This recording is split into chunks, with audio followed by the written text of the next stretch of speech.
తాకట్లో ఉన్న బంగారాన్ని విడిపించి ఆ రోజున మార్కెట్ ధర కట్టి మిగిలిన డబ్బును మీకు అందిస్తుంది కొమ్మూరి గోల్డ్.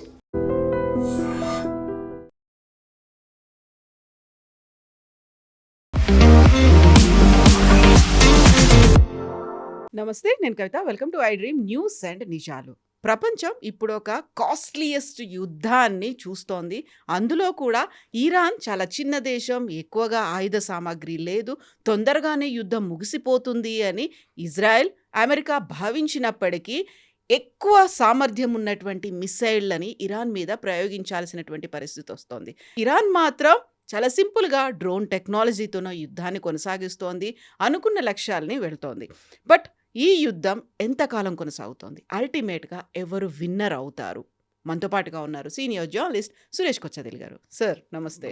సో ఇరాన్ గురించి మాట్లాడుకున్నప్పుడల్లా ప్రతిసారి వినిపించింది ఇరాన్ దగ్గర చాలా ఆయుధ సంపత్తి తక్కువగా ఉంటుంది, తొందరగానే వాళ్ళు లొంగిపోతారు, బెండ్ అయిపోతారు అనుకున్నారు. బట్ ఈ పరిస్థితి చూస్తుంటే February 28న స్టార్ట్ అయింది, ఇప్పుడు మనం March 4th ఈవినింగ్ అయిపోతుంది. Still it is on. 5 days అయింది. ఎంతకాలం అవుతుంది? ఇది బహుశా ఇంకొక 2 వారాలు నడవచ్చు. 2 వారాలని ట్రంప్ చెప్తున్న 4 అంటున్నారు, 2 కావచ్చు అంటున్నారు. మీరు చెప్పినట్లు ఆల్మోస్ట్ ఒక వారం అయిపోయింది ఇప్పుడు మొదలై, రేపటికి 7వ రోజు అయిపోతుంది. కానీ యుద్ధాల్లో కొన్ని అమెరికా చేసిన కొన్ని తప్పులు అంటే వాళ్ళు క్యాల్కులేషన్ తప్పులు చేశారు. వాళ్ళేమనుకున్నారంటే ఫస్ట్ టైం ఈ 12 day వార్లో అప్పుడు కొట్టినప్పుడు B2 బాంబర్స్ తీసుకొచ్చి కొట్టినప్పుడు న్యూక్లియర్ వీళ్ళది మొత్తం న్యూక్లియర్ అండ్ మిసైల్ ఫెసిలిటీస్ మొత్తం ధ్వంసమైందని చెప్పారు. మీకు గుర్తుంటుంది, బియాండ్ రిపేర్ అని చెప్పారు అప్పుడు. కానీ అది కాదు. ఇప్పుడు ఇవాళ పొద్దున అమెరికన్ ఛానల్స్లో కొన్ని సీరియస్ ఛానల్స్లో డిస్కషన్ చూస్తే ఇరాన్ ఏం చేశారు, ఈ 12 day వార్ నుంచి చాలా మట్టుకు అనాలిసిస్ చాలా బాగా చేశారు వాళ్ళ army, air force and navy, especially వాళ్ళు మిసైల్ తయారు చేసే కంపెనీలు. వాళ్ళేం నేర్చుకున్నారంటే ఇజ్రాయెల్ దగ్గర ఉన్నది ఎయిర్ పవర్, అది వాళ్ళ బెస్ట్. వాళ్ళు F-35 యూజ్ చేస్తారు. వాళ్ళు their pilots compared even US compare చేస్తే కూడా వాళ్ళ పైలట్స్ చాలా మంచి ఎక్స్పీరియన్స్ పైలట్స్ కూడా. వాళ్ళు రెగ్యులర్గా యుద్ధాలు ఉంటారు వాళ్ళు. అది కాకుండా వాళ్ళ వైపు నుంచి ఉన్న వెపన్స్ వీళ్ళ దగ్గర కూడా ఉండవు. వాళ్ళు యూజ్ చేస్తున్న వెపన్స్ స్ట్రైకర్ ఉండొచ్చు, మిగతా చాలా వెపన్స్ ఇజ్రాయెల్ యూజ్ చేస్తారు ఆయుధాలతో. సో దాన్ని మనం మ్యాచ్ చేయలేం. మనం కూడా ఒక ఎయిర్ ఫోర్స్ పెట్టి వాళ్ళ వ్యతిరేకంగా వెళ్ళి కొట్టడంతో అసలు ఇట్ డజంట్ మేక్ సెన్స్. ఏం చేయాలి నెక్స్ట్ ఏంటంటే ఒక గెరిల్లా యాటిట్యూడ్ తీసుకురావాలి. అంటే అన్కన్వెన్షనల్ వార్ అంటారు మనం.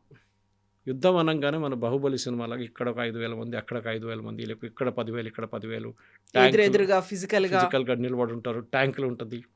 ఓకే, యాజ్ యూ సెడ్ తుపాకీ పెద్ద పెద్ద గన్స్ పట్టుకొని RPGలు పట్టుకొని నిలబడి ఆ సెనారియో పోయింది. అట్లాంటి యుద్ధాలు లేవు. ఫస్ట్ అది మనకి తెలిసింది యుక్రెయిన్ రష్యా వార్లో. మీకు గుర్తుంటుంది కవిత గారు, యుక్రెయిన్ రష్యా వార్ మొదలైనప్పుడు ఫస్ట్ యుద్ధం మొదలైనప్పుడు ఫస్ట్ అండ్ సెకండ్ ఇయర్లో కలిస్తే 1,00,000 మంది చనిపోయారు. 1,00,000 మంది, ఇటువైపు 1,00,000 అటువైపు 1,00,000. సో ఏం చేశారు, వీళ్ళు ఆపేశారు అనమాట. సో అదొక మెయిన్ రీజన్ అక్కడే ఆపడం. ఎందుకంటే వాళ్ళకి తెలిసిపోయింది ఇక్కడి నుంచి ఇంకా ముందుకెళ్తే ఇంకేం ఉండదు, యుద్ధం ఉండదు, మనుషులు ఉండరు, ఎవరు ఉండరు. సో వీళ్ళేం చేశారు, వాళ్ళ అప్రోచ్ మార్చేశారు. అప్రోచ్ ఎట్లా మార్చారంటే టెక్నాలజీ తీసుకొచ్చారు యుద్ధాల్లో. యుక్రెయిన్ తెలిసిపోయింది వాళ్ళ దగ్గర అంత పెద్ద ఎయిర్ ఫోర్స్ లేదు, ఉంది వాళ్ళ దగ్గర కానీ అంత పెద్ద ఎయిర్ ఫోర్స్ లేదు. కొన్ని ఎయిర్ క్రాఫ్ట్ వాళ్ళని డొనేట్ చేశారు కొంతమంది, అదొకటి ఉందన్నమాట. అట్లాంటి పరిస్థితుల్లో ఈ కండిషన్లో వచ్చినప్పుడు వాళ్ళు ఏం చేశారు, ఈ డ్రోన్లతో సహా వాళ్ళు దాడి మొదలుపెట్టారు. ఫస్ట్ రష్యా దగ్గర మిసైల్స్ కూడా ఉండే. రష్యాకి ఇచ్చిన డ్రోన్స్, అదే డ్రోన్స్ ఇరాన్ వాడుతున్నారు, షహీద్ డ్రోన్స్. అంటే ఇరాన్ తయారు చేసి రష్యాకి ఇచ్చారు. ఫస్ట్ 2 years రష్యా వాళ్ళ డ్రోన్స్ వాడుకున్నారు, వాళ్ళ మిసైల్స్ వాడుకున్నారు. దాని తర్వాత రష్యన్ ప్రొడక్షన్ చాలా పడిపోయింది. రష్యా దగ్గర ప్రొడక్షన్ లేదు, ఎందుకంటే వాళ్ళ మిలిటరీ ఫ్యాక్టరీస్ అన్నీ మూతపడ్డది, వాళ్ళకి రా మెటీరియల్స్ లేదు. సో వాళ్ళు అన్కన్వెన్షనల్ వార్ ట్రై చేద్దాం అంటే యుక్రెయిన్ దానికన్నా అన్కన్వెన్షనల్గా వెళ్ళిపోయారు. మీకు గుర్తుంటుంది వాళ్ళదొక న్యూక్లియర్ కమాండ్ ఎయిర్క్రాఫ్ట్ని నార్దర్న్ రష్యాలో రిమోట్ ఏరియాలో యుక్రెయిన్ వాళ్ళ ఒక డ్రోన్ అటాక్ చేశారు. అది ఎంత అన్కన్వెన్షనల్ అంటే మిలిటరీ టర్మినాలజీలో అట్లాంటి ఒక యుద్ధం జరగలేదు ఎప్పుడు, అట్లాంటి ఒక అటాక్ కూడా జరగలేదు. వీళ్ళేం చేశారంటే ఒక పెద్ద ట్రక్ తీసుకున్నారు, కంటైనర్ ట్రక్ లాంటిది. కంటైనర్ ట్రక్లో వీళ్ళు డ్రోన్స్ లోడ్ చేశారు. లోడ్ చేసి 3,000 కిలోమీటర్లు నడిపించుకుంటూ వెళ్ళారు రష్యా లోపల నుంచి. అది ఎట్లా వాళ్ళు చెక్ పోస్ట్లో ఏముందో లేదో తెలియదు, కానీ 3000 కిలోమీటర్లు నడిపించుకొని ఈ బేస్ దగ్గర వెళ్ళిన తర్వాత రిమోట్లీ ఎవరో యూక్రెయిన్లో కూర్చొని రిమోట్లీ దీని రూఫ్ ఓపెన్ చేశారు. మనం చూస్తుంటాం చూడండి, కొన్ని సినిమాలో కనిపిస్తుంది, రూఫ్ ఓపెన్ అయింది, కంటైనర్ ట్రక్ది టాప్ రూఫ్ ఓపెన్ అయిన తర్వాత ఈ డ్రోన్స్ అన్ని బయటకు వచ్చి వెళ్ళి ఆ ఫెసిలిటీని కొట్టే 5 న్యూక్లియర్ కమాండ్ ఎయిర్క్రాఫ్ట్, చాలా కాస్ట్లీ అది ధ్వంసమైంది. ఆ వార్లో అక్కడే రష్యాకు కూడా ఒక లెసన్ తెలిసిపోయింది, that you don't need air force కావాలి మనకి. కానీ ఈ 25,000 డాలర్ల డ్రోన్తోని ఈసారి ఇరాన్ అమెరికా మీద దాడి చేశారు. అమెరికన్ ఎంబసీ మీద, ముందు రియాద్, ఇవాళ పొద్దున యుఏఈలో. అటువైపు ఖతార్లో ఉన్న ఒక పెద్ద $1.2 బిలియన్ ఒక రాడార్ని కొట్టారు వీళ్ళు, ఇరాన్. అది కాకుండా ఒమాన్ అటాక్ చేశారు, Saudi Arabian oil refinery Aramco attack చేశారు. ఇటువైపు ఖతార్ది గ్యాస్ ఫీల్డ్స్ అటాక్ చేశారు. నేను దీని సిగ్నిఫికెన్స్ మీకు ఎక్స్ప్లెయిన్ చేస్తాను. ముందు ఇది ఎట్లా యూజ్ చేశారు. ఎక్కడ వాళ్ళు మిసైల్స్ వాడలేదు, డ్రోన్స్ వాడారు ఇరాన్. ఎందుకంటే వాళ్ళకి తెలిసిపోయింది ఇక్కడ మిసైల్స్ వాడితే మనకి ఇంత ఇంపాక్ట్ ఉండదు, డ్రోన్ వాడితే బాగుంటుంది. స్వామ్ ఆఫ్ డ్రోన్స్ అంటారు, అంటే ఒకటేసారి 30 డ్రోన్లు పంపిస్తారు. ఈ డ్రోన్ అంటే మన పెళ్లి డ్రోన్లు కావు, ఇది కెమెరాలు యూజ్ చేసి అది కాదు. These are huge, almost like a small aircraft. Okay, ఒక ఫైటర్ ఎయిర్క్రాఫ్ట్ కన్నా కొంచెం చిన్నగా ఉంటుంది అంతే. అట్లాంటి పైలట్లెస్ డ్రోన్స్ అనమాట. సూసైడ్ కామకాజీ డ్రోన్స్ అంటారు, సూసైడ్ డ్రోన్స్. ఈ డ్రోన్స్ వాడి వీళ్ళు అటాక్ చేశారు. అంటే 35 డ్రోన్స్ మీరు పంపిస్తే దాంట్లో 5 ఎట్లయినా ఎస్కేప్ అవుతుంది. ఇప్పుడు లాజిక్ చాలా మటుకు ఏమర్థమవుతుందంటే, అమెరికా వైపు నుంచి సపోజ్ మీరు ఒక డ్రోన్ ఇక్కడి నుంచి పంపిస్తున్నారు, అటువైపు నుంచి ఒక ఇంటర్సెప్టర్ పంపిస్తారు ఇంటర్సెప్ట్ చేయడానికి ఈ డ్రోన్ని టార్గెట్కి వచ్చే ముందే. సో ఇది ఒక పారాబోలిక్ పాత్ర ఇట్లా వెళ్తుంది ఒక డ్రోన్, ఇటువైపు నుంచి ఒక పేట్రియట్ మిసైల్ వస్తుంది అమెరికాది. ఇది $25,000 డ్రోన్, ఇది $1 మిలియన్ పేట్రియట్ మిసైల్. అంటే ప్రతి డ్రోన్కి 1 మిలియన్ పేట్రియట్ మిసైల్ కొడుతున్నారు డాలర్ది. ఎంత కాస్ట్లీ వార్ అని చూడండి. అట్లా ఒక రోజుకి 10 కొడితే $10 మిలియన్ పోతుంది ఒకటే లొకేషన్లో. ఇదే మిసైల్ కువైత్ దగ్గర ఉంది, ఇదే మిసైల్ సౌదీ అరేబియా దగ్గర ఉంది, ఇదే మిసైల్ యుఏఈ దగ్గర ఉంది. వీళ్ళందరి దగ్గర ఇదే మిసైల్స్ ఉన్నాయి. వాళ్ళు అమెరికా దగ్గర నుంచి కొనుక్కున్నారు. అమెరికాకి మంచి బిజినెస్ ఇది. అండ్ అమెరికన్ బేసిస్లో కూడా ఇదే మిసైల్స్ ఉన్నాయి. ఇన్ఫ్యాక్ట్ ఇవాళ చదివాను నేను పొద్దున, యుఏఈ వాళ్ళు ఏమన్నా అంటే మేము ఆల్మోస్ట్ క్లోజ్ టు 1000 డ్రోన్స్ని మేము ఆపేయమంటున్నారు, విచ్ ఇస్ అస్టౌండింగ్. అంటే 1000 పేట్రియట్ మిసైల్స్ వాడారా, ఇంకే యాంటీ డ్రోన్ టెక్నాలజీ వాడారు, మీకు అర్థం కావట్లేదు నాకు. సో ఇరాన్ ఒక లెసన్ చాలా బాగా నేర్చుకున్నారు, that we have to use unconventional war, strength Israeli the air force, don't get in to a fight with them. వాళ్ళతో ఏం గొడవ పెట్టుకోకండి, వాళ్ళు పక్కన వచ్చి బాంబ్ చేసి వెళ్ళిపోతారు, ఆ డ్యామేజ్ ఉంటుంది. అమెరికా మీద దాడి చేయాలంటే రెండోది వాళ్ళ నేవల్ ప్రెజెన్స్. అది ఆ 12 Day వార్లో నేవీ ఎక్కువ యూజ్ చేయలేదు. కానీ మీకు మన పర్షియన్ గల్ఫ్ రీజన్ చూస్తే కవిత గారు, నీళ్ళు చాలా షాలో ఉంటుంది అక్కడ. షాలో అంటే ఎక్కువ డెప్త్ లేదు, ఇసుక ఉంటుంది. సో మీన్ చిన్న ఒక షిప్ తీసుకొస్తే కూడా అది ఆ ఇసుకలో వెళ్ళి ఇట్లా దూరిపోతుంది, దానికి it will get stuck there. Submarines అసలు యూసే చేయలేము. సబ్మెరీన్స్ మీరు కోస్ట్ నుంచి ఆల్మోస్ట్ ఒక 50, 100, 150 కిలోమీటర్ దూరం సబ్మెరీన్ పెట్టుకోవాల్సి వస్తుంది. అక్కడి నుంచి మీరు ఫైర్ చేయాలంటే ఒక టామహాక్ మిసైల్ ఒక అక్యురసీ క్వశ్చన్లో వస్తుంది. So submarines వాడలేము. ఇరానియన్స్ ఏం చేశారంటే, వాళ్ళు 2 వైపుల నుంచి అమెరికన్ షిప్స్ని అటాక్ చేయడానికి ప్లాన్ చేశారు కూడా. ఒకటి ఏంటంటే పైలట్లెస్ సూసైడ్ బోట్స్, చిన్న బోట్స్ ఉంటుంది, దాంట్లో ఒక మోటార్ ఉంటుంది, ఒక రాడార్ సిస్టమ్ పెడతారు, దాని కోఆర్డినేట్స్ పెట్టి పంపించేస్తారు. ఒక అమెరికన్ ఎయిర్క్రాఫ్ట్ క్యారియర్ ఉంది, జెరాల్డ్ ఆర్ ఫోర్డ్ ఉంది, అబ్రహాం లింకన్ ఉంది. డ్యామేజ్ ఏం కాదు వాళ్ళకి, ఎందుకంటే మీరు యుద్ధం అనేది అర్థం చేసుకుంటే ఒక షిప్ని ఎప్పుడు ఇండివిజువల్గా ఇడవరు. ఒక అమెరికన్ ఎయిర్క్రాఫ్ట్ క్యారియర్ ఏదైనా, మన విక్రాంత్ కూడా దాని చుట్టుపక్కల 5-6 షిప్స్ ఉంటుంది చిన్నది, మదర్ షిప్ని ప్రొటెక్ట్ చేస్తారు ఎప్పుడు వాళ్ళు, దాన్ని అటాక్ చేయని ఎవరికి ఇయర్. సో ఈ సూసైడ్ బోట్స్ వెళ్ళి కొట్టింది ఈ అమెరికన్ షిప్స్ని, కొన్ని షిప్స్ని కొట్టారు. మీకు గుర్తుంటుంది USS కోల్ అని చెప్పి, I think it was in the 80s or 90s, don't remember maybe in 2000. USS coal అని చెప్పి అమెరికన్ షిప్ అక్కడ వెస్ట్ ఏషియాలో గల్ఫ్లో పార్క్ చేసుకున్నప్పుడు, ఏడన్ అనుకుంటా పోర్ట్ ఏడన్, వీళ్ళు వచ్చి అటాక్ చేసి 22 మంది 30 మంది అమెరికన్ సేలర్స్ చనిపోయారు. మన ప్రెసిడెంట్ ట్రంప్ స్పీచ్లో చెప్పారు, అది మాకు గుర్తుంది ఎవరు చేశారు, ఇరాన్ మర్చిపోకూడదు వీళ్ళని అని చెప్పేసి. సో వీళ్ళ అన్కన్వెన్షనల్ వార్ ఫైట్ చేస్తున్నారు. అమెరికా ఏమో కన్వెన్షనల్ వార్ ఫైట్ చేస్తున్నారు. ఎయిర్క్రాఫ్ట్ క్యారియర్, డెస్ట్రాయర్, సబ్మెరీన్, ఇప్పుడు మనం మాట్లాడుతున్నప్పుడే కొంచెంసేపు ముందు శ్రీలంకలో ఒక పెద్ద ట్రాజడీ జరిగింది. ఒక Iranian ship, not war ship, Iranian షిప్ని కొడితే 100 మంది చనిపోయారని చెప్పి కొన్ని రిపోర్ట్స్ వస్తున్నాయి, కాదు 30 మంది చనిపోయారని కొన్ని రిపోర్ట్స్ వస్తున్నాయి. వీళ్ళందరూ సివిలియన్స్. అది బహుశా ఒక క్రూజ్ షిప్ ఉండొచ్చు, కానీ ఇరాన్ నుంచి అది ఎక్కడికి వెళ్తుందో మనకు తెలియదు. ఇరానియన్ షిప్గా ఎట్లా తయారైందో తెలియదు, అది డీటెయిల్స్ ఇంకా రాలేదు. కానీ అమెరికన్ సబ్మెరీన్ వాళ్ళని టార్గెట్ చేశారు చాలా క్లియర్గా. ఇట్లాంటి పరిస్థితుల్లో ఇప్పుడు జరుగుతున్న ఈ యుద్ధంలో Iran is being very smart. మనందరూ అనుకున్న 4-5 రోజుల్లో వాళ్ళ మొత్తం టాప్ లీడర్షిప్ని డీకెపాసిటేట్ చేసిన తర్వాత వాళ్ళకి కెపాసిటీ ఉండదు ఫైట్ చేయడానికి, కానీ జరుగుతుంది. ఇప్పుడు మనం చూస్తున్నాం ఇరాన్ ఇప్పుడు కూడా చాలా క్లియర్గా ఎక్కడో ఉన్న సైప్రస్లో ఉన్న royal air force base, British royal air force బేస్ని టార్గెట్ చేశారు. అంటే వాళ్ళ దగ్గర ఉన్న టెక్నాలజీ ఈజ్ అస్టౌండింగ్, వాళ్ళ డౌట్ లేదు కవిత గారు. ఇది అమెరికా చేసిన ఫస్ట్ తప్పు అన్నమాట. సో మన దేశ కరెన్సీలో చూస్తే అమెరికా ప్రతిరోజు 58 కోట్ల వరకు ఖర్చు పెడుతోంది అనుకున్నప్పుడు, అంత పెద్ద ఎత్తున స్టెల్త్ బాంబర్లు ఉన్నాయి, మిసైల్స్ ఉన్నాయి, ఫైటర్లు ఉన్నాయి, F-15లు, F-16లు ఇవన్నిటిని పెట్టుకున్న తర్వాత ఇరాన్ దగ్గర ఏమీ లేదు అనుకున్నప్పుడు చిన్న డ్రోన్ టెక్నాలజీనే యూజ్ చేస్తోంది. అది మాత్రమే సరిపోతుందా? దానికి బ్యాక్ సపోర్ట్గా చైనా ఇస్తోంది, చాలా సైలెంట్గా హెల్ప్ చేస్తోంది అనేది. రష్యా కొంచెం సీజ్ ఫైర్ అనేది పెట్టుకుందామని చెప్పినప్పుడు కూడా 2 కంట్రీస్ యాక్సెప్ట్ చెయ్యట్లేదు అనేది నిజమేనా?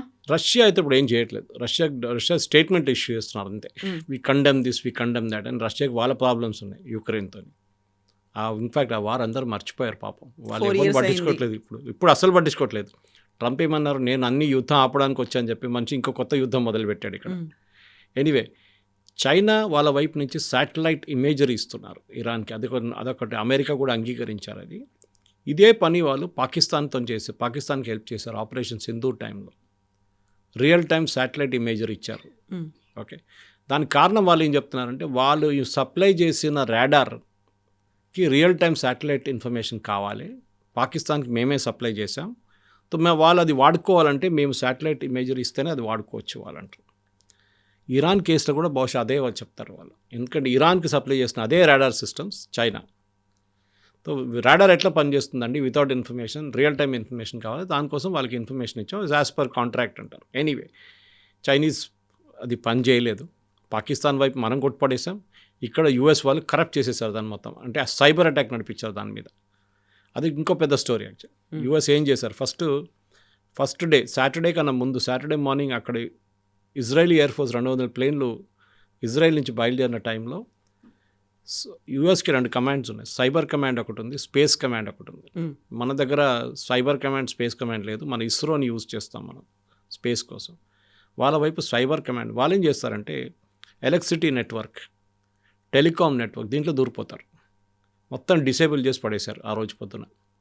ఒకరితో కాంటాక్ట్ చేయలేకపోయారు వాళ్ళు. ఏం జరుగుతుందని తెలిసే ముందే బాంబు వచ్చి పడ్డది. ఇజ్రాయలీస్ వాళ్ళు బాంబు చేశారు. అదే టైంలో వీళ్ళ స్పేస్ కమాండ్ ఏం చేస్తారంటే శాటిలైట్స్ యూజ్ చేసి రియల్ టైం ఇమేజరీ ఫీడ్ చేస్తారు వాళ్ళ షిప్స్కి కానీ, వాళ్ళ ఎయిర్క్రాఫ్ట్ కానీ, వాళ్ళ మిసైల్ బ్యాటరీస్కి. ఇది వాళ్ళు చేస్తున్న పని. కానీ అమెరికా ఎప్పుడు మిస్కాల్కులేట్ ఏం చేస్తారంటే, వీళ్ళు అనుకున్నారు చైనా దగ్గర ఉన్న దానితో ఏం చేయలేరు వీళ్ళని. కరెక్టే, అది చాలా మటుకు correct. China satellite technology, China imagery ఏం పనిచేయదు. కానీ ఇరాన్ చాలా మటుకు వాళ్ళ దగ్గర ఆల్మోస్ట్ ఇప్పుడున్న లెక్క ప్రకారం 25,000 నుంచి 30,000 డ్రోన్లు తయారు చేసుకున్నారు. ఒక average cost of a drone is $25,000. ఈ 12-డే వార్ నడిచిన తర్వాత, ట్రంప్ అడ్మినిస్ట్రేషన్ వచ్చిన తర్వాత వాళ్ళకొక ఈ చైనీస్ డ్రోన్ గురించి వాళ్ళకి చాలా మటుకు అవగాహన వచ్చింది. ఈవెన్ హెజ్బుల్లా వైపు నుంచి వాడుతున్నారు. హెజ్బుల్లాకి ఆయుధాలు ఇచ్చేది మొత్తం చైనానే కంప్లీట్గా, హమాస్ కూడా అంతే. వీళ్ళేం డిసైడ్ చేశారంటే, పీటర్ హెగ్సెత్ వాళ్ళ డిఫెన్స్ సెక్రటరీ, అమెరికా కూడా డ్రోన్ తయారు చేద్దామని చెప్పి. ఇవాళ వచ్చింది ఆ న్యూస్. నిన్న దాకా న్యూస్ రాలేదు బయటికి. ఇప్పుడు అమెరికా కూడా డ్రోన్లు వాడుతున్నారంట. ఎవరు వ్యతిరేకంగా? ఇరాన్ వ్యతిరేకంగా. సో ఇంగ్లీష్లో అంటారు, if you can't beat them join them అంటారు. సో వాళ్ళు ఇప్పుడు ఇరానియన్ లీడర్స్ని టార్గెట్ చేయడానికి, ఇరానియన్ ఫెసిలిటీస్ని టార్గెట్ చేయడానికి, పవర్ స్టేషన్స్ని టార్గెట్ చేయడానికి డ్రోన్ వాడుతున్నారు. సో ఆ డ్రోన్ ఇప్పుడు నుంచి నిన్నటి నుంచి మొదలైందంట వాళ్ళు. సో అమెరికా, ఇజ్రాయెల్ చూడండి, ఇజ్రాయెల్ ఏ రోజు వచ్చి కొట్టేసి వెళ్ళిపోయారు సాటర్డే రోజు. దాని తర్వాత వాళ్ళు తిరిగి రాలేదు మళ్ళీ ఇక్కడికి. వాళ్ళ వైపు నుంచి వాళ్ళు హెజ్బుల్లాని డీల్ చేసుకుంటున్నారు అక్కడ. వాళ్ళకి ఆ ప్రాబ్లం ఉంది అప్పుడు. మళ్ళీ కావాలంటే ఇంకోసారి ఇచ్చి కొట్టేసి వెళ్ళిపోతారు వాళ్ళు. కానీ America is dealing with the problem. ఇప్పుడు జరుగుతుంది అంటే కవిత గారు మెయిన్ థింగ్ మీరు చెప్పినట్లు ఖర్చులు. ఒక $1 million patriot missile versus $25,000 drone. ఇది ఎన్ని రోజులు నడుస్తుంది? ఇవాళ పొద్దున వచ్చిన న్యూస్లో చాలా మటుకు అనలిస్ట్ ఏమంటున్నారు, ఎవరు ఈ యుద్ధం గెలుస్తారని ఒక ప్రశ్న అందరు అడుగుతున్నారు. ఎవరి దగ్గర ఆయుధాలు మిగిలిపోతే వాళ్ళే గెలుస్తారు. Simple logic. ఏ రకమైనటువంటి ఆయుధాలు? ఎందుకంటే ఇక్కడ డ్రోన్లే వాడుతున్నారు, అక్కడేమో మిసైల్స్ దగ్గర నుంచి వస్తుంది. ఇప్పుడు 5 days తర్వాత రిలైజ్ అయింది అమెరికా. బట్ ముందు నుంచి కూడా వీళ్ళు భావిస్తోంది ఏంటి, ఇరాన్ దగ్గర న్యూక్లియర్ వెపన్స్ ఉన్నాయి, దాన్ని తయారు చేయాలని చూస్తోంది. బట్ డ్రోన్ టెక్నాలజీతోనే మనల్ని కొడుతుంది అనేది వాళ్ళు ఎక్స్పెక్ట్ చేయలేదు. అంటే ఇన్ని డ్రోన్స్ ఇంత ఎగ్జాక్ట్ స్పెసిఫికేషన్స్ కొడతా అనుకోలేదు. పిచ్చోన్ చేతిలో రాయిలాగా ఎక్కడ పడేస్తాడో తెలియదు, సో నో ప్రాబ్లం అనుకున్నారు. కానీ ఎగ్జాక్ట్ అమెరికన్ కాంపౌండ్ యూఏఈలో కొట్టారు, కన్సులేట్లో.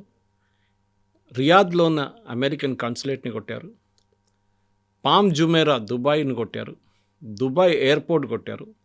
మనామా బహ్రెయిన్లో ఉన్న US 5th ఫ్లీట్ హెడ్ క్వార్టర్స్ని కొట్టారు. అంటే అంత ప్రిసైజ్ ఇన్ఫర్మేషన్ ఉంది కవిత గారు వాళ్ళ దగ్గర. ఎందుకంటే మీరు డ్రోన్ అట్టు పంపించలేదు అట్లా, మీరు దాన్ని కీ చేసి దాని ఇన్ఫర్మేషన్ దాంట్లో లోడ్ చేసిన తర్వాతనే దాన్ని లాంచ్ చేస్తారు. తర్వాత చూసుకుంటుంది, దాని లోపల రాడార్ సిస్టమ్స్ ఉంటుంది, అది రీఓరియంట్ చేసుకుంటుంది, టార్గెట్ మూవ్ అయితే అది కూడా మూవ్ అవుతుంది దాంతోపాటు. ఇది ఇట్లా ఉంటే ఇంకొక వైపు ఇజ్రాయెల్ మీద మిసైల్ అటాక్ మొదలైన మీకు తెలుసుంటుంది. జెరూసలంలో 10 మంది చనిపోయారు, తెలవీలో కొంతమంది చనిపోయారు. దీంట్లో కూడా ఇప్పుడు ఇజ్రాయెల్ కూడా ఒక లెసన్ తెలిసిపోయింది ఏంటి, ఈ డ్రోన్ వాళ్ళు పంపించే మిసైల్స్ని ఎందుకు మా iron dome, David sling and arrow systems అడ్డుకోలేకపోతున్నారని. ఇరాన్ దగ్గర 2 టైప్ మిసైల్ సిస్టమ్స్ ఉన్నాయి. ఒకటి సూపర్సోనిక్, ఒకటి హైపర్సోనిక్. దాంట్లో తెలిసిపోతుంది మీకు which is which. Supersonic sound speed of sound, other is hypersonic. ఈ 2 మిసైల్స్కి ఒక బేసిక్ టెక్నాలజీ ఒకటి ఉంది. అంటే ఒక మోటార్ ఉంటుంది which is launching it like a rocket. మన దగ్గర ఇస్రో రాకెట్ లాంచ్ చేస్తే కానీ అందుకని చిన్నది ఉంటుంది. దీన్ని లాంచ్ చేసే టైంలో ఆ లాంచర్ నుంచి 17 times స్పీడ్ ఆఫ్ సౌండ్, మాక్ 17 అంటారు, MACH, ఆ సౌండ్ ఆ స్పీడ్లో ఈ రాకెట్ని లాంచ్ చేస్తారు ఏది అట్మాస్ఫియర్లకి. So it will goes out of the atmosphere పైకి వెళ్ళి అక్కడి నుంచి కోస్టింగ్ ఫేస్ నుంచి వచ్చి లాస్ట్లో టార్గెట్ కన్నా 100 kilometers ముందు మళ్ళీ అట్మాస్ఫియర్లో రీఎంటర్ అయిన టైంలో దాని స్పీడ్ మళ్ళీ పెరుగుతుంది. The best part about Israel technologies, వాళ్ళ దగ్గర ఐరన్ డోమ్ ఉంది, డేవిడ్ స్లింగ్ ఉంది అండ్ పేట్రియట్ ఆరో. మూడు డైరెక్షన్లో పనిచేస్తుంది. ఒకటి 70 kilometers దాకా, ఒకటి 300 kilometers, ఒకటి 1500 kilometers. కానీ ఈ ఇరానియన్ మిసైల్స్ ఏం చేశారంటే వాళ్ళు చాలా మంచి, వాళ్ళ సైంటిస్ట్ని మెచ్చుకోవాలి. వాళ్ళు ఏం చేస్తారు, ఒక నాజిల్ పెట్టారు ముందు. ఆ నాజిల్ ఏం చేస్తుందంటే అది మూవ్ అవుతూనే ఉంటుంది. సో ఈ మిసైల్ కూడా మూవ్ అవుతూనే ఉంటుంది. It doesn't take a parabolic path. Same అదే డైరెక్షన్లో వెళ్ళకుండా. ఇప్పుడు మీరు పేట్రియట్ ఫైల్ చేస్తే అది ఒకటే యూని డైరెక్షన్లో వెళ్తుంది. ఇదేమో ఇక్కడ దాకా వచ్చి మళ్ళీ ఇక్కడికి వెళ్ళిపోతుంది, మళ్ళీ ఇక్కడికి వస్తుంది. It takes a zigzag path. That ఇప్పుడు దాకా అమెరికా ఏమంటున్నారంటే వాళ్ళ దగ్గర అట్లాంటి వాళ్ళు దొరకలేదు వాళ్ళకి, కానీ they want to get a Iranian missile. ఏముంది దాంట్లో, వాళ్ళు ఏం చేస్తున్నారు, 1-2 టెల్ అవీవ్ దగ్గర దొరికింది, కానీ అది డ్యామేజ్డ్ కండిషన్లో ఉండే. కానీ ఎవరు తయారు చేశారు, కానీ వాళ్ళకి ఎవరు హెల్ప్ చేశారు? చైనా హెల్ప్ చేశారా? దీనికన్నా ముందు రష్యా వాళ్ళు బాగున్న టైంలో వాళ్ళు హెల్ప్ చేశారా? ఎవరో ఆర్ నార్త్ కొరియా? నా అంచనా ప్రకారం it is north Korea which gave them the technology. Okay, చాలా క్లియర్ దాంట్లో. నార్త్ కొరియాకి ఏమో ఇచ్చారు వీళ్ళు, యురేనియం ఇచ్చి ఉంటారు, ఏదో ఇచ్చారు నార్త్ కొరియా దాని బదులు వాళ్ళకి. ఎందుకంటే పాకిస్తాన్ కూడా అదే చేశారు కదా. పాకిస్తాన్ కిమ్ జాంగ్ ఉన్ వాళ్ళ నాన్నగారు ఉన్న టైంలో ఆయనకి they gave him the rocket technology. Uranium ఇచ్చారు వాళ్ళు న్యూక్లియర్ ఫెసిలిటీ పెట్టుకోవడానికి. దాని తర్వాత న్యూక్లియర్ వెపన్స్ ఫెసిలిటీకి వచ్చారు ఏక్యూ ఖాన్ ఉన్న టైంలో Pakistan. In return north Korea వీళ్ళకి మిసైల్ టెక్నాలజీ ఇచ్చారు. వీళ్ళ దగ్గర ఉన్న మిసైల్స్ మీరు చూసుంటారు, షహీన్, బాబర్, ఇదాన్ని. అదే టైంలో ఇరాన్ దగ్గర ఉన్న missiles Fatah 1, Fatah 2 is 1 hypersonic, ఒకటి సూపర్సోనిక్. ఈ మిసైల్స్తోనే వాళ్ళు ఇజ్రాయెల్ని కొడుతున్నారు. సో దానికోసం కూడా ఇచ్చిందంటున్నారు. టర్కీ దగ్గర నుంచి కూడా వచ్చాయా ఇరాన్కి? ఎస్, టర్కీకి కూడా వచ్చి ఉంటుంది, కానీ టర్కీకి ఇరాన్కి ఎప్పుడు పడదు. 1 because of religion factor, Shias and Sunny's. So అది టర్కీ డౌట్ఫుల్ ఉంది. పాకిస్తాన్ వైపు నుంచి కూడా కొనలేదు వీరు, ఎందుకంటే అక్కడ కూడా షియా సున్నీ ప్రాబ్లం ఉంది. టర్కీ కన్నా నాకు ఎక్కువ డౌట్ ఉన్నది, టర్కీ ఇప్పుడే మొదలుపెట్టారు ప్రొడక్షన్ ఒక 5 సంవత్సరాల ముందు. బట్ ఇరాన్ వాళ్ళ దగ్గర 20 సంవత్సరాలు 15 సంవత్సరాల నుంచి టెక్నాలజీ ఉంది, డెవలప్ చేసుకుంటూ వస్తున్నారు, దాన్ని ఓకే. రీఫైన్ చేసుకుంటూ వస్తున్నారు. నా అంచనా ప్రకారం ఇట్ ఈస్ నార్త్ కొరియా. ఇప్పుడు ఖమేనీని కొట్టడానికి ఆయన దగ్గర ఉన్నటువంటి ప్రతి దాన్ని ట్రాక్ చేశారు, ఇంక్లూడింగ్ ట్రాఫిక్ సిగ్నల్ దగ్గర నుంచి అన్నీ హ్యాక్ చేసి చేశారు. పెట్టుకున్న తర్వాత వీళ్ళ దగ్గర డ్రోన్ టెక్నాలజీ ఉన్నదనేది అండర్ ఎస్టిమేట్ చేశారా? అసలు దాన్ని కన్సిడర్ చేయలేదా? వాళ్ళ దగ్గర ఏమీ లేదు, ఈజీగా లొంగిపోతుంది అనేటువంటి భావనలోనే ఉండిపోయారు. అక్కడ ఫెయిల్యూర్ అనేది కనిపిస్తోంది కదా. డెఫినెట్గా ఫెయిల్యూర్ ఉంది. ఎందుకంటే ఇవాళ అదే అమెరికన్ డిఫెన్స్ అనలిస్ట్ అదే అంటున్నారు, ఈవెన్ యుఎస్ కాంగ్రెస్లో ఉన్న కొంతమంది అంటున్నారు, వీ అండర్ ఎస్టిమేటెడ్ ఇరాన్. ఒకటి వాళ్ళు ఏమనుకున్నారంటే టాప్ లీడర్షిప్ని కొట్టేస్తే ఎవరు కమాండ్ చేయడానికి ఎవరు ఉండరు వీళ్ళ దగ్గర. కాదు, వీళ్ళ సెనారియో క్రియేట్ చేసుకున్నారంట ముందే. దానికోసం చూడండి, ఆయన రాసి పెట్టి వెళ్ళారు, నేను లేనప్పుడు ఎవరిని ఎట్లా ఎలక్ట్ చేయాలని చెప్పి ఒక ప్రొసీజర్ రాసి పెట్టి వెళ్ళారు ఖమేనీ. ఆ తర్వాత ఇప్పుడు వాళ్ళ అబ్బాయినే ఎలక్ట్ చేశారు. ఆయన ఎన్ని రోజులు ఉంటారో తెలియదు, ఇజ్రాయెల్ తీసేస్తారు ఒక్కొక్కసారి. అది Mustafa Khamenei. So Mustafa is that, but doubtful, ఆయన ఎక్కువ రోజు ఉండడు, ఇజ్రాయెల్ చూసుకుంటారు అది. బట్ పాయింట్ అది కాదు, ఎక్కడో వాళ్ళ దగ్గర చాలా మంచి డిసిప్లిన్ కమాండ్ పనిచేస్తుంది. మీకు ఎట్లా తెలుసు? ఈ $1.2 బిలియన్ ఒక రాడార్ డ్రోన్ ఖతార్ ఎయిర్వేస్లో కూర్చొని ఉంది. దానితోని వాళ్ళు 5,000 కిలోమీటర్ దాకా ఉన్న మిసైల్స్ని ట్రాక్ చేయొచ్చు. అది ఇప్పుడు డెస్ట్రాయ్ చేశారు వీళ్ళు, $1.2 బిలియన్. ఎట్లా తెలుసు అక్కడ ఉందనేది? So satellite imagery is one very important thing. China definite, yes. దాని తర్వాత దానికి కావాల్సిన టెక్నాలజీ ఎక్కడ, ఈ ఎయిర్ ఫోర్స్ బేస్కి వెళ్ళేటప్పుడు వాళ్ళు it's highly protected. American air force base అలుదే చాలా పెద్ద ఎయిర్ ఫోర్స్ బేస్, 8,000 మంది ఉంటారు దాంట్లో. వాళ్ళకి ఎట్లా వచ్చింది ఆ ఇన్ఫర్మేషన్? ఇది పెద్ద ఒక ప్రశ్న కవిత గారు. ఎందుకంటే ఆ ఇన్ఫర్మేషన్ ఒకటి, దెన్ ఆ ప్రిసైజ్ స్ట్రైక్ కొట్టిన దానికి మెచ్చుకోవాలి వాళ్ళు. అక్కడిక్కడ వెళ్ళి పడలేదు, కరెక్ట్గా కొట్టారు.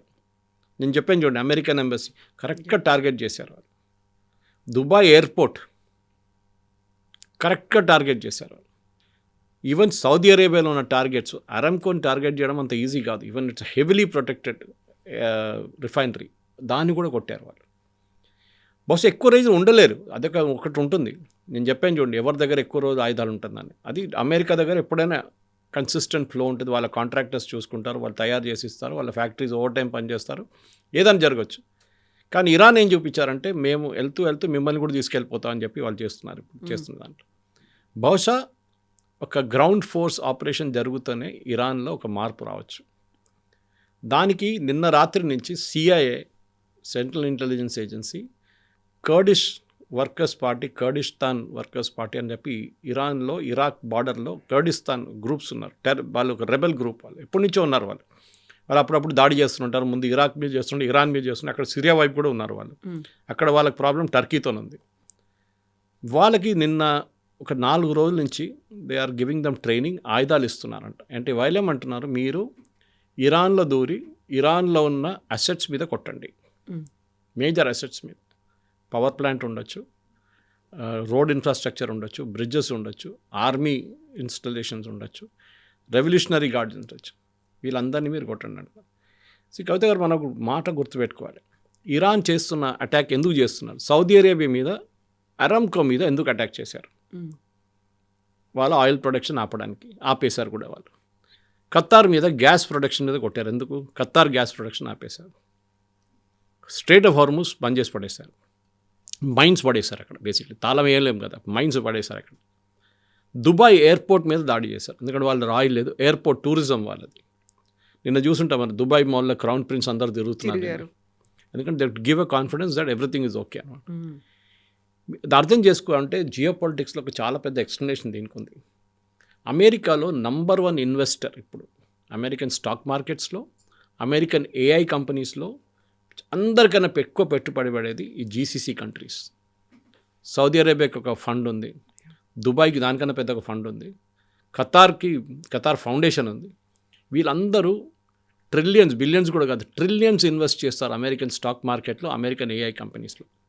దానికోసం మొన్న కొట్టిన ఒక డ్రోన్ వచ్చి కొట్టింది ఎక్కడ చూడండి, దుబాయ్లో అమెజాన్ వెబ్ సర్వీసెస్లో వాళ్ళ AWS ఒక సెంటర్ మీద కొట్టారు. ఎందుకంటే వాళ్ళకి తెలుసు దట్ ఆ ఇన్వెస్ట్మెంట్ దుబాయ్ వాళ్ళ రూలింగ్ ఫ్యామిలీ దాని మీద పెట్టుబడి పెట్టారు. కావాలని చెప్పి అమెరికాలో ఒక ఫైనాన్షియల్ ఒక క్రైసిస్ రావాలని చెప్పి వీళ్ళు ఇక్కడి నుంచి డబ్బులు ఎక్కడ పెట్టకూడదని చెప్పి వీళ్ళ డబ్బులు వచ్చేది ఆయిల్ నుంచి, గ్యాస్ నుంచి, టూరిజం నుంచి, అది మీరు తగ్గించండి. అది కంప్లీట్గా ఫినిష్ చేసేస్తే వీళ్ళు అమెరికాలో పెట్టుబడి పెట్టలేరు. That is another thought process. కానీ అది కూడా ఎక్కువ రోజులు పనిచేయవు, ఎందుకంటే సేమ్ ప్రాసెస్. రేపు అన్ని గల్ఫ్ కంట్రీస్ కోపం వచ్చిందనుకోండి, అందరు కలిసి ఏం డిసైడ్ చేస్తారు, మనం అందరు కలిసి అటాక్ చేద్దాం ఇరాన్ అని. ఒకవైపు నుంచి అమెరికా కొడుతున్నారు, ఒకవైపు నుంచి ఇజ్రాయెల్ కొడుతున్నారు, మనం కూడా వెళ్ళి కొడదాం బాంబే. అది బహుశా జరగవచ్చు, కానీ ఇప్పుడు జరగట్లేదు. ఎందుకంటే ఎండ్ ఆఫ్ ద డే ఒక ఇస్లామిక్ కంట్రీ ఇంకో ఇస్లామిక్ కంట్రీ మీద యూజువలీ దాడి చేయరు.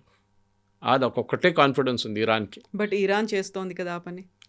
ప్రొవోక్ చేస్తున్నారు. మీరు అర్థం చేసుకోండి, వాళ్ళ సైకాలజీ అర్థం చేసుకోండి. మీరు చాలా సైలెంట్గా కూర్చుంటారు. మిమ్మల్ని వచ్చి నేను తిడతాను, 2 సార్లు తిడతాను, 3 సార్లు మీరు క్వైట్గా ఉంటారు. కొంచెంసేపు తర్వాత నేను ఒక రాయి చేసి కొడతాను, అప్పుడు మీకు కోపం వస్తుంది. అప్పుడు మీరేం చేస్తారు, మీరు పక్కన ఉన్న 10 మందిని తీసుకొచ్చి నన్ను కొడతారు. ఇది జరుగుతుంది ఇరాన్లో. They are trying to provoke. రండి మమ్మల్ని అటాక్ చేయండి, మమ్మల్ని అటాక్ చేయండి. ఎవరిని అటాక్ చేస్తారు? ఇరానియన్ సిటిజన్స్ మీద అటాక్ చేస్తారు. ఇరాన్లో ఉన్న ప్రజల మీద అటాక్ చేయాల్సి వస్తుంది, ఎందుకంటే అక్కడ ఒక స్ట్రక్చర్ లేదు. ఇప్పుడు అటాక్ చేయాలంటే ఏదో ఒక ముల్లానో మౌల్వీనో పట్టుకోవాలి. వాళ్ళకుంటే వాళ్ళ చుట్టుపక్కల ఉన్న కాలనీ వాళ్ళు ఉంటారు, వాళ్ళు ఒక 5, 50, 100 మంది చనిపోతారు. అప్పుడు ప్రజల కోపం సౌదీ అరేబియా మీద వస్తుంది, ప్రజల కోపం యుఏఈ మీద వస్తుంది. అప్పుడు ఏమవుతుంది, గవర్నమెంట్ దగ్గరకు ప్రజలందరూ వచ్చేస్తారు. They rally under a flag అంటారు ఇంగ్లీష్లో. వాళ్ళకి సపోర్ట్గా వస్తుంది. Death to America, death to Israel అంటారు. మళ్ళీ అది రివైవ్ అవుతుంది ఆ స్లోగన్ అనేది. It's exactly what they want. వాళ్ళకి ఏంటంటే ఇట్లాంటి ప్రొవోక్ చేసి లాస్ట్లో ఇరాన్ మీద దాడి చేస్తే, ఎస్పెషలీ గల్ఫ్ నేషన్, వాళ్ళకి అమెరికాతో ఇజ్రాయెల్తో వాళ్ళకి ప్రాబ్లం లేదు, అది రెగ్యులర్గా నడుస్తూ ఉంటుంది. కానీ ఏ రోజు సౌదీ అరేబియానో, యుఏఈనో, ఖత్తర్నో, లేకుంటే బహ్రెయిన్ వీళ్ళ మీద దాడి చేస్తే ఆ రోజు ఇరాన్ వాళ్ళ ప్రజల దగ్గర అంటారు, చూడండి మన వాళ్ళే మనల్ని కొట్టారు, మీరు మర్చిపోకూడదు వీళ్ళని, వీళ్ళ మీద మనం దాడి చేయాల్సిందే. రేపు ఒక సెట్ ఆఫ్ సూసైడ్ బాంబర్స్ కూడా తయారవుతారు. కావాలంటే గల్ఫ్ మొత్తం కంప్లీట్లీ నాశనం అయిపోతుంది. టూరిజం పోతుంది, గ్యాస్ ప్రొడక్షన్ ఫెసిలిటీస్ పోతుంది, ఆయిల్ ప్రొడక్షన్ తగ్గుతుంది. ఇది ఇరాన్ది లాంగ్ టర్మ్ స్ట్రాటజీ అన్నమాట. వాళ్ళు సక్సీడ్ అవుతారా లేదా అనేది ఒక పెద్ద ప్రశ్న. కానీ ఇప్పుడు చూస్తే అమెరికన్ అనలిస్ట్ కూడా అదే అంటున్నారు. ఒకటి economic warfare, second defence warfare, మూడోది ఇన్ఫ్రాస్ట్రక్చర్ వార్ఫేర్. డీసాలినేషన్ ప్లాంట్స్ మీద కొడుతున్నారు కవిత గారు ఇరాన్. ఎక్కువ న్యూస్లో రాలేదు. సౌదీ అరేబియా దగ్గర ఇప్పుడు కూడా డీసాలినేషన్ అంటే సీ నుంచి వాటర్ తీసుకొచ్చి దాన్ని ప్యూరిఫై చేసి డ్రింకింగ్ వాటర్ చేస్తారు. ఇప్పుడు కూడా సౌదీ అరేబియా దగ్గర మోస్ట్ ఆఫ్ ద నేషన్స్ గల్ఫ్లో ఉన్న 4 వారాలు డ్రింకింగ్ వాటర్ ఉంటుంది వాళ్ళ దగ్గర. మీరు ఒక 100 డీసాలినేషన్ ప్లాంట్ కొడితే అది 2 వారాలకి తగ్గిపోతుంది. మళ్ళీ మీరు ఇంకో 50 మీద కొడితే అది వారానికి వచ్చేస్తుంది నీళ్ళు. ఆలోచించండి క్రైసిస్ ఎక్కడికి దాకా వస్తుంది అనేది. అప్పుడు అక్కడ ఉన్న ప్రజలు ఏం చేస్తారు, పారిపోతారు. ఎవరు వీళ్ళందరూ? బయట నుంచి వచ్చిన ఎక్స్పాట్రియేట్ వర్కర్స్. వాళ్ళంటారు మాకు ఉండడానికి ఇది లేదు, సేఫ్టీ లేదు, తాగడానికి నీళ్ళు లేవు, మేమెందుకు ఉండాలని చెప్పి వెళ్ళిపోతారు. అప్పుడు వాళ్ళ ఎకానమీ మొత్తం పడిపోతుంది. వాళ్ళ కన్స్ట్రక్షన్ సెక్టర్ కానీ, వాళ్ళ ఇన్ఫ్రాస్ట్రక్చర్ సెక్టర్ కానీ, ఏదైనా పని నడుస్తుంది మొత్తం ఆగిపోతుంది. ఒక రకంగా మైండ్ గేమ్ ప్లే చేస్తుంది. Exactly, use the right word. సైలెంట్గా ఒక స్ట్రాటజీని ప్లే చేస్తుంది. ఇవన్నిటిని సిఐఏ కానీ మొసాద్ కానీ ఐడెంటిఫై చేయలేదు. వాళ్ళు చేసిన తప్పు ఏంటంటే వాళ్ళు అనుకున్నారు దీని థాట్ ప్రాసెస్ అంతా ఖమ్నేయి దగ్గర ఉంది, ఇంకెవరు ఇరాన్లో ఆలోచించట్లేదు. ఆయనతో పాటుగా చాలా మంది పోయారు కాబట్టి స్ట్రాటజీ అంతా everything will go with them అని. కానీ వీళ్ళు మర్చిపోతున్నారు, Iran is a highly literate country. అక్కడ నేను చెప్పాను బహుశా దీనికన్నా ముందు, మహిళలకి అక్కడ 99% లిటరసీ ఉంది అక్కడ మహిళలకి, విచ్ ఇస్ వెరీ చాలా యూనిక్ ఒక ఇస్లామిక్ కంట్రీకి. అది కూడా ఎంత స్ట్రిక్ట్ షరియా లా ఉన్న కంట్రీలో. ఆఫ్ఘనిస్తాన్ వైపు చూడండి, అక్కడ అమ్మాయిలు కాలేజ్కి అంటే స్కూల్కి అంటే ఎక్కడ వెళ్ళనియరు అక్కడ, కానీ ఇక్కడ వెళ్ళనిస్తారు వాళ్ళు. తెహరాన్ యూనివర్సిటీ కానీ మిగతా వాళ్ళు ఈవెన్ మెడికల్ ఫెసిలిటీ, వాళ్ళ health care is very good. And ఆ మహిళలు కూడా చాలా కీలకంగా క్రూషియల్ రోల్ ప్లే చేస్తున్నారు, ఇండైరెక్ట్గా ప్లే చేస్తున్నారు అనేది న్యూస్. కరెక్ట్. ఇప్పుడు అర్థం చేసుకోవాలంటే then there is a third element now which is technology. అంటే వాళ్ళ దగ్గర కాసిం సులేమానీని చంపిన తర్వాత కూడా కాసిం సులేమానీ సెటప్ చేసిన ఆ టెక్నాలజీ బ్యాక్ బోన్ ఇరాన్కి చాలా పనికి వచ్చింది. వాళ్ళు అనలైజ్ చేసుకున్నారు. వాళ్ళ దగ్గర ఎన్ని రోజులు నేను చెప్పినట్లు ఈ మిసైల్స్ ఉంటుందో, ఈ డ్రోన్స్ ఉంటుందో అని చెప్పలేము, కానీ they stood up and fought. అది మనం అమెరికా కూడా ఇప్పుడు అప్రిషియేట్ చేస్తున్నారు. మేము అండర్ ఎస్టిమేట్ చేసాం, ఎస్, కానీ మేము ఇప్పుడు మార్పులు తీసుకొస్తున్నాం. ఆ కొట్టువైపు Saudi Arabia, UAE, Qatar, Bahrain వీళ్ళందరూ ఏమంటారు, మేము ఎప్పుడు ఊహించలేదు మా మీద దాడి చేస్తారని.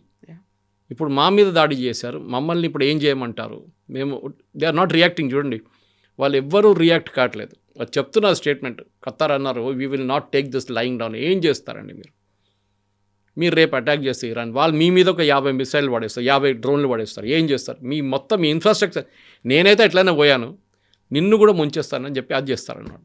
అది ఇప్పుడు స్ట్రాటజీ. బహుశా నెక్స్ట్ 3-4 డేస్లో మనం మాట్లాడుతున్న ఇట్స్ డైనమిక్ ఎవాల్వింగ్ సిచ్యువేషన్. మనం ఇవాళ సాయంత్రం రికార్డ్ చేస్తున్న కాదు, ఇవాళ రాత్రి దాకా సిచ్యువేషన్ మారిపోవచ్చు. కానీ the basic line of the story is, అది అంటారు never under estimate your enemy. Exactly. అది ఇజ్రాయెల్ అండ్ అమెరికా చేసిన తప్పు. ఇజ్రాయెల్ కన్నా ఎక్కువ అమెరికా. ఇజ్రాయెల్ వాళ్ళకి కావాల్సిన చేసేసారు, which is decapitating the regime, top level తీసేశారు. దాని తర్వాత వాళ్ళు వెళ్ళిపోయారు. అమెరికాకి లార్జర్ ఇంట్రెస్ట్ ఆయిల్, వాళ్ళకి కావాల్సింది ఇరానియన్ ఆయిల్. అది ఇప్పుడు దొరకకపోవచ్చు. అండ్ ట్రంప్ కూడా వాళ్ళకి స్టేట్మెంట్ ఇచ్చారు, రేజా పాల్వి జూనియర్ మాకు అక్కర్లేదు, is a very good guy, but I want somebody from with in the establishment. ఎక్కడున్నా అదే రూలింగ్ ఎలీట్ నుంచి నాకు ఎవరో ఒక లీడర్ కావాలి. అది ఎవరో తయారవుతారో మనకు తెలియదు. కాస్ట్లీయెస్ట్ మాత్రమే కాదు, మోస్ట్ ఇంట్రెస్టింగ్ కూడా ఉంది. చాలా ఇంట్రెస్టింగ్. మీరు అనలైజ్ చేస్తే ప్రతి దానికి ఏదో మనం అది ఏదో అన్నీ ఐసోలేటెడ్గా జరుగుతున్నాను, కానీ if you connect the dots, exactly, there is a very very solid strategy behind it. And Iran ఎక్కువ మాట్లాడలేదు. ఇది చూసారా, ఆ రోజు వాళ్ళ మీద జరిగిన దాడి తర్వాత మేము వాళ్ళని చంపేస్తాం, మేము వీళ్ళు చంపేస్తాం, వాళ్ళు చేస్తాం, ఇది చేస్తాం, ఎవ్వరు మాట్లాడు. The president is still alive. ఆయన కూడా స్టేట్మెంట్ ఇవ్వట్లేదు. వాళ్ళు కావాల్సిన పని చేసుకుంటూ వెళ్తున్నారు. బహుశా ఒక సింకింగ్ షిప్, ఎస్, కానీ అట్ ద సేమ్ టైం వాళ్ళు నిలబడి కొట్లాడి ఫైట్ చేశారు చూడండి, అది మనం మెచ్చుకోవాలి. That is something that America ఇప్పుడు కాదు, ఇంకా నెక్స్ట్ వచ్చే యుద్ధాలు కూడా అమెరికా అది గుర్తుపెట్టుకుంటారు. Thank you so much. Very much. Thank you.